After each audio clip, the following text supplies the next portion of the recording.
Ako po si Kabornok. Alamin natin.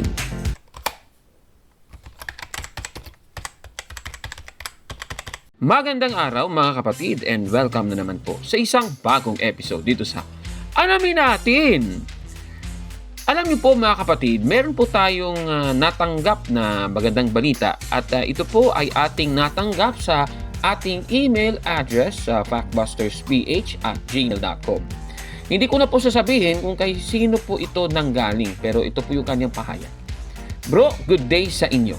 Tanong lang, kung sakaling babalik ako sa Katoliko galing sa Iglesia ni Cristo, kailangan pa ba ako bautismuhan o binyagan ulit o hindi na? Maraming salamat po.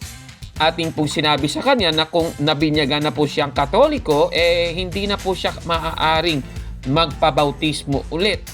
At yung gagawin lang niya, pumunta sa pari at tatanggap po siya dapat ng Sacrament of Confession. Binati rin natin siya na welcome sa Iglesia Katolika. At ang reply niya sa atin, ito po ang sabi niya, okay, gagawin ko yan. Salamat din sa iyo kapatid, lagi kong pinapanood ang programa ninyo. Para sa akin, noon ang Katoliko ang pinaka-worst na relihiyon sa loob ng Kristendom. Pero iba na ngayon ang aking pananaw sa Catholicism dahil sa programa po ninyo. I was a faithful member of the Iglesia ni Cristo before, pero last year lang ako nag-stop sa pagsamba nila dahil hindi ko na matanggap magsamba sa Kristong tao na ini-exalt lamang. Again, salamat po Kabornok. God bless you more. Ayan, sa nagpadala po sa atin ng itong pahayag na ito ay maraming pong salamat sa iyong tanong at sa pagbabahagi ng iyong conversion story. Welcome po sa Iglesia Katolika at kami po ay lubos na nagpapasalamat sa Diyos dahil ang Factbusters PH ay ang naging tulay para yung mga kapatid natin dyan sa Iglesia ni Cristo ni Manalo ay ma-convert, babalik sa Iglesia Katolika na siyang itinayo ng ating Panginoong Hesukristo. Ayan, so sa pagkakataon naman ito ay babasahin natin ang nakasulat sa Isaias 45:20. Ganito po ang mababasa natin.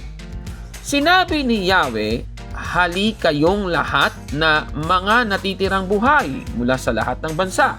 Kayong mga mangmang na nagpapasa ng mga imaheng kahoy at dumadalangin sa mga Diyos-Diyosan na hindi makakapagligtas. Ang mga taong ito'y walang nalalaman.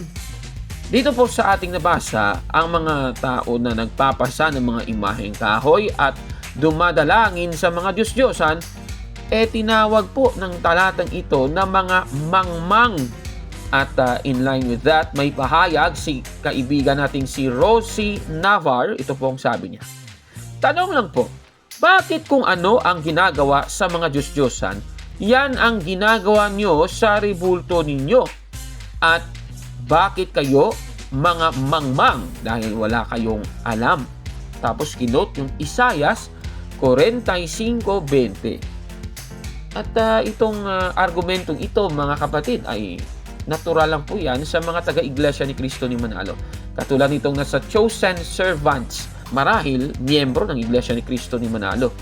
At kinote yung Isaias 45:20, sabay pinapakita itong prosesyon ng mga Katoliko na pasan-pasan daw itong sinasabi nilang Diyos-Diyosan daw, itong Nazareno siguro ito mga kapatid, At yan po ang ating bibigyang pansin sa ating episode ngayon. Kaya alamin natin kung totoo bang mangmang ang mga Katoliko dahil sa pagsamba sa Diyos-Diyosan. Para masagot ang tanong na ito at itong patikos na ito sa Iglesia Katolika, sasagutin natin ang katanungan. Ang mga rebulto at larawan ba ng Iglesia Katolika ay mga Diyos-Diyosan? Ayon po sa unang Korinto 8:4, ang mga Diyos-Diyosan ay larawan ng mga bagay na di totoo. Sa Iglesia Katolika, yung pinapasa naman, larawan ni Kristo. Sabi dito, larawan ng mga bagay na di totoo, yun yung Diyos-Diyosan. Lumalabas, kung Diyos-Diyosan man ang pinapasa ng mga Katoliko, ibig bang sabihin si Kristo hindi totoo? Naku naman, grabe naman yan. So, hindi po pwede, mga kapatid. At isa pa, sa mga Katoliko, hindi po natin ginagawa yung ginagawa sa mga Diyos-Diyosan na nakasulat sa Isaias 44:17 na ganito ang sabi. At ang nalabi ay ginagawa niyang Diyos, ang kaniyang Diyos-Diyosan. Kanya itong niluluhuran at sinasamba, dinadalanginan at nagsasabi, iligtas mo ako sapagkat ikaw ay aking Diyos. Yung Diyos-Diyosan pala, sinasabihang, iligtas mo ako sapagkat ikaw ay aking Diyos. Ibig sabihin, tinatrato mong Diyos mo talaga yung ribulto. Kaya nga tinatawag siyang Diyos-Diyosan. Sa Katoliko, wala namang ganon. Loko-loko naman pag ganon, mga kababayan. Wala pong ganon sa Iglesia Katolika. Kaya, hindi Diyos-Diyosan ng mga Katoliko ang mga rebulto at larawan, mga kapatid. Kaya, hindi po mangmang ang mga Katoliko at hindi po Katoliko ang tinutukoy doon sa Isaias 45:20. Kaya itong paninira ni Rosie Navar at itong Facebook page ng Chosen Servants, mali po yan, paninira po yan, mga kapatid. Dagdagan pa natin ang pahayag ni Mary Joy Tanag Marquez na nag-quote ng Deuteronomio 7:25. Nakikita niyo po sa screen yan. At yung sa baba ng nasabing caption na ito ay itong sinasabi na, ito mabasahin natin a full-grown adult begging for forgiveness, blessings from 2 bags of cement mixed with some concrete and paint. Grabe naman ito. Tapos nakikita nyo yung larawan ni Maria.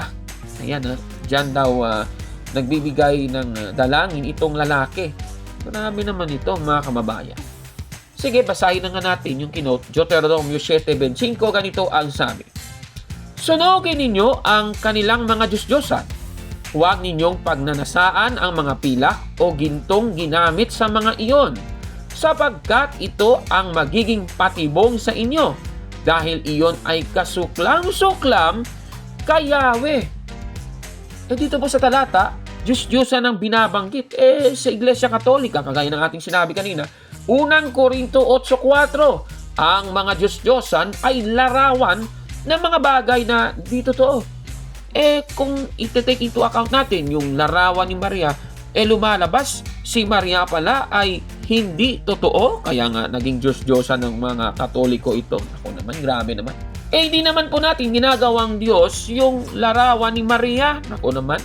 At hindi po Diyos-Diyosan yan base sa Isaias 44:17, yung larawan ni Maria. Hindi po Diyos-Diyosan ng mga Katoliko yan.